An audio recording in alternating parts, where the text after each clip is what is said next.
So here's something that's been bugging me. 3 different women in my hiking group, 3, all told me about these $45 hiking shoes from a brand I'd literally never heard of, ULOGU. And the word they all kept using? Waterproof. Now, after 10 years of testing shoes, I've learned that waterproof on a $45 shoe is usually a stretch. But when 3 people you trust say the same thing independently, you gotta check it out, right? So I bought a pair and spent 8 weeks putting them through basically everything my life could throw at them. 45 sessions, 120 miles, dog walks, weekend hikes, full hospital shifts, rainstorms, and what I found was honestly not what I expected in either direction. Okay, so let me start with the good stuff, because there is legitimately good stuff here.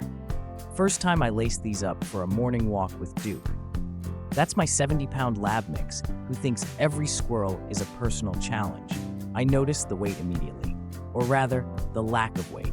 About a pound per shoe, which sounds like a number until you compare it to something like the Keen Targhee 3 at 1.6 pounds. That difference? You actually feel it by the end of a 45-minute walk. My legs just weren't as tired. And I do these walks 5 times a week, so that compounds. The memory foam insole. Okay, I was skeptical because memory foam in a $45 shoe usually means thin, disappointing padding. But no, this actually felt nice, like genuinely cushioned without being so squishy that your foot wobbles around. My friend Jamie, you guys probably know her, she's the one who asks, but is it worth the money? About literally everything. She tried them on, and her exact words were, okay, wait, these feel way better than they should for 45 bucks. And she was right. But here's where I need to be honest with you, and this is the part that none of the Amazon listing photos are going to tell you. The waterproofing claim? It's complicated. The lower part of the shoe, around the sides and toe, actually does have a PU membrane that handles light moisture. Morning dew on grass? Fine. Shallow puddles, maybe an inch deep? No problem. Light Portland drizzle? Your feet stay dry. I was honestly impressed for the first few weeks, and then week 4 happened. Moderate rainstorm, not even a heavy downpour, just steady rain. And I timed it because I'm that person. 15 minutes of moderate rain, and I could feel moisture seeping in through the tongue. By 25 minutes, my socks were damp. And here's the thing. When I looked at the tongue more closely, the material is visibly thinner there, like the rest of the shoe has this waterproof membrane layer, but the tongue just doesn't have the same treatment. Actually, wait, let me back up for a second, because this is important. I mentioned my hiking group, right?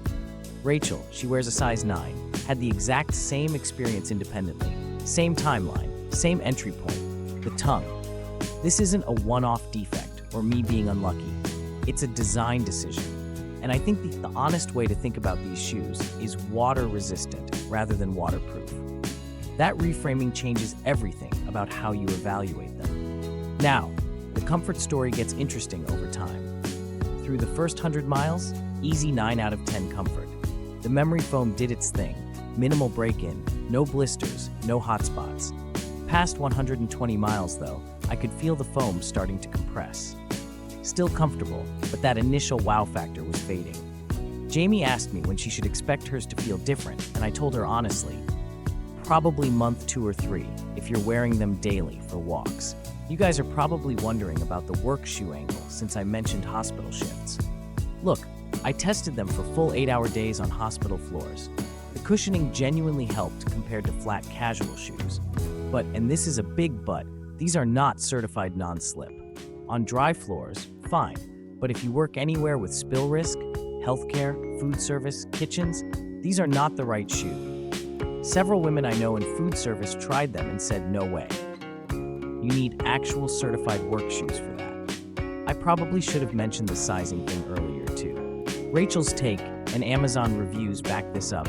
About 30 to 40% of buyers find these run half a size small. I wore my usual 8B, and they were snug but workable because I have narrow ankles.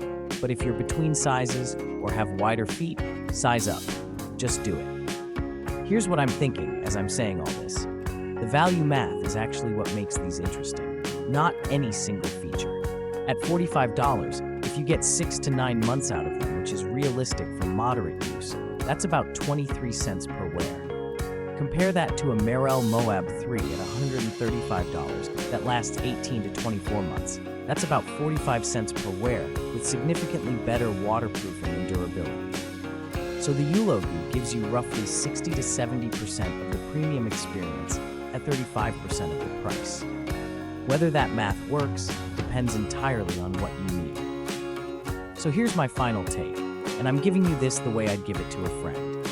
If you walk your dog daily, hike casual trails on weekends, need something comfortable under $50, and you understand that waterproof really means handles light moisture, buy these. They're genuinely good for that use case.